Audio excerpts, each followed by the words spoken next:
Okay, so gonna go through the genes in a tube lab, which is gonna be our extraction, DNA extraction lab for next week. I'm just gonna go through this really quick per the procedure, just so y'all kind of get the big picture of how we extract the DNA from our cheek cells. So let's get started here. We've got a table of contents, and I'll give you all these printouts as well, so y'all can have them. And all right, so what we're going to be doing is we're going to be doing option B, which is isolating cheek cells using a saline solution rinse rather than doing a sterile cotton swab.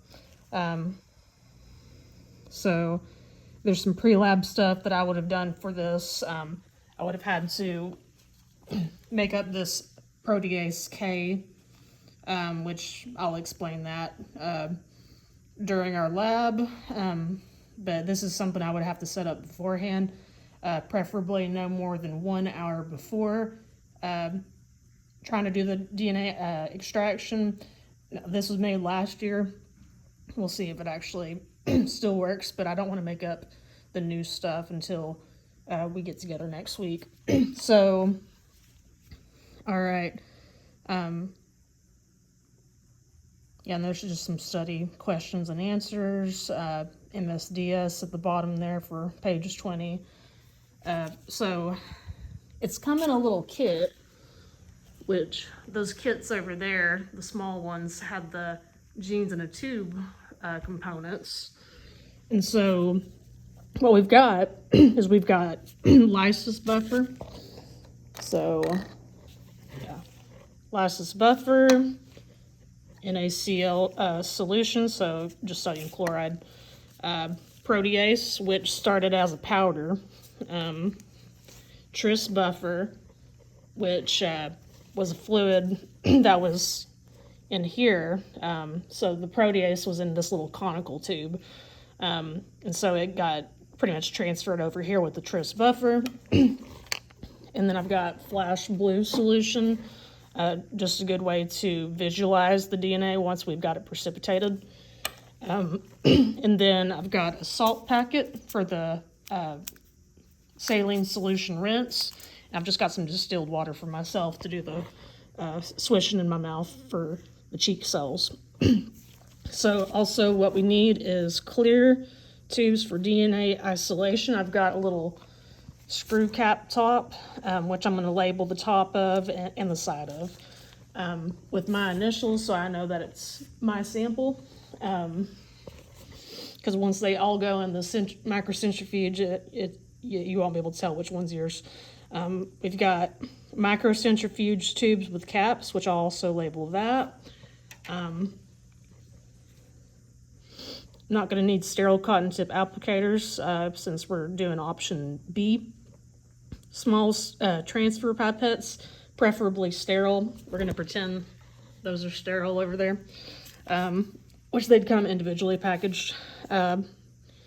Calibrated transfer pipettes, so our typical transfer pipettes.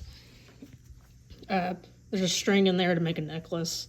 I won't do that in this video. And then a disposable plastic cup for me to spit the, like once I swish with the saline solution, I'll spit into that cup and go from there. So this video will be a little bit segmented with like some starts and stops, but other requirements include a ice cold 95% ethanol or isopropyl alcohol. I've got pretty close, it's 91% isopropyl alcohol. A water bath set to 37 degrees Celsius. Test tube racks, so it's kind of got a little makeshift thing right there. What we usually use for blood bank. Ice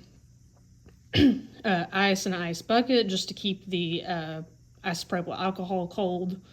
So I've got that on ice over there in a sterile cup. And also we'll need gloves, of course, and a centrifuge that can do the that can spin little microcentrifuge cups. So those are all of our things that we'll need.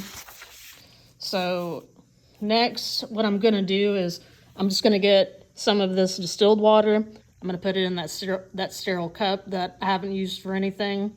I'm going to swish about 10 mils or so of salt water in my mouth. I'm gonna add this here in a second.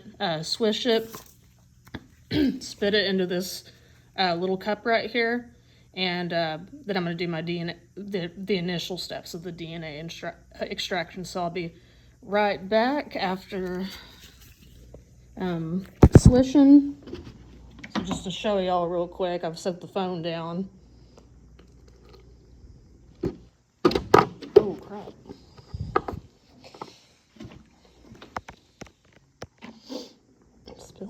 Spilling water everywhere. All right, so I've got my distilled water, my water on the table.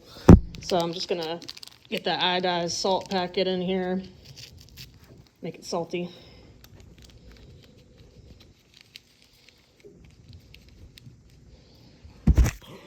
All right, I'm gonna swish some of that in my mouth and spit it into this cup, so I'll be back here in just a sec.